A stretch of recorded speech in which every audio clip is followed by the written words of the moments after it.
Okay, everybody, I am back here with another trunk.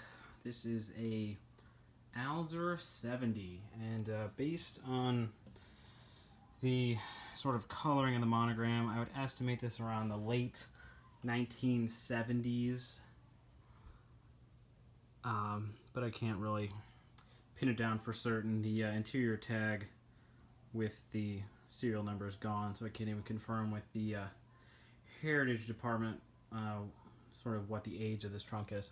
But anyway, it's in really good condition, and this trunk I am going to be using for a table project. And I had some complaints on my other trunk restoration video, and I've done a couple of these since then. So I wanted to at least shoot a little bit while I'm midway in the project and show you guys this and the final product. So if we go on over here to the workstation area, I've got the base of the trunk table has all been cut. So I got all the edges nice and sanded. This is a piece of maple top plywood, and then I got maple pieces on the bottom. We got in every corner you have to carefully space out and drill some holes so you can countersink the brass feet on the bottom of the trunk, because obviously you don't want to have a coffee table that if you bump, your trunk is going to fall off. And this base is just a screw together base, which I think is the easiest. Then on the bottom here we've got a nice lip on it. We got all the joints put together, and the reason you want this is I'm going to use these industrial 3-pin legs on here, and they pretty much line up simple in the corners. But the advantage of having this raised piece is once these are down, you're not going to be able to see this actual mounting point, or at least most of it will be hidden. Because what you really don't want is to have that stand out on the bottom and people think, oh, that looks really kind of unfinished or unprofessional. So that's a pointer here. I'm going to get ready and start getting some stain on this, and I'm going to make it a dark walnut color, actually very similar to the tabletop here. And I will update you from there.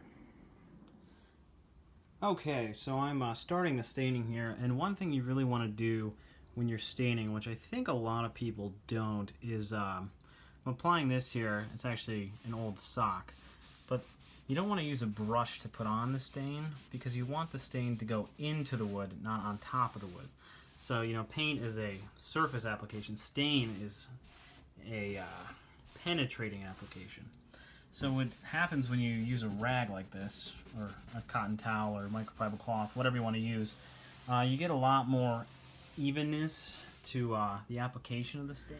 So here we go, we got a nice first coat going on here. You see there's a bit of the flame of the grain coming out, which is natural when you're working with a maple top. But you want to make sure that all of your key details are taken care of. So right here in the corner where we have this countersunk hole, I'll take a little Q-tip here and sink it in there. Make sure it's dark, because again, you want to focus on the little details. Leaving something like that on the top when it's done, even if you're not going to see it, you definitely don't want it to stand out and sort of take away from the whole piece. Okay, so now at this point I've got a first coat on the entire thing. And again, when it comes to these types of things, you really want to make sure you get the details right. So made sure to go along and get the inside edge here. Again, on the bottom I'm just going to do one coat of stain, because no one's ever really going to look at the bottom, but you want to make sure that it's a pretty good coat and it's even. And you can see where the tag was. I gotta sand that and get that off of there. But yeah, overall it's coming along pretty good. Okay, so the base is pretty much complete and is just about dry, so I can get a video of everything put together. And so the next focus is obviously going to be getting this trunk in a more presentable form. Now this, considering it's not very old, doesn't need very much restoration, which I'll throw a few pictures in on the last two that I built, which were much older and in much poorer condition. But as you can see here, this is what the canvas looks like cleaned up. Then this sort of more faded is not done yet. like basically right here and here. Might not be easier to see on camera, but then the other thing I did is there's a few pretty deep scratches, and got those filled in with a dark marker because the lighter canvas underneath really kind of looks bad when you have it, especially when it's on the top. And I think I'm going to leave the brass unpolished. I think it's got a nice patina that's not too dark. When it really looks black or dirty, it's not too great. But this, I think, is a nice in-between, and it gives a real sort of subtle look and will match with the sort of the style of the base. So I'm going to get this all cleaned up and then get the whole thing put together. Okay, everybody, and just like that, I got the trunk looking very much like new.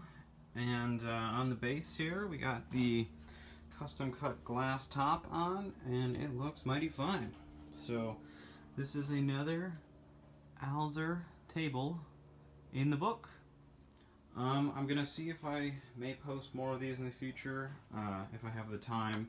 This one just kind of worked out because I had a lot of the materials already ordered before the trunk came in. So thanks for watching, and have a good one.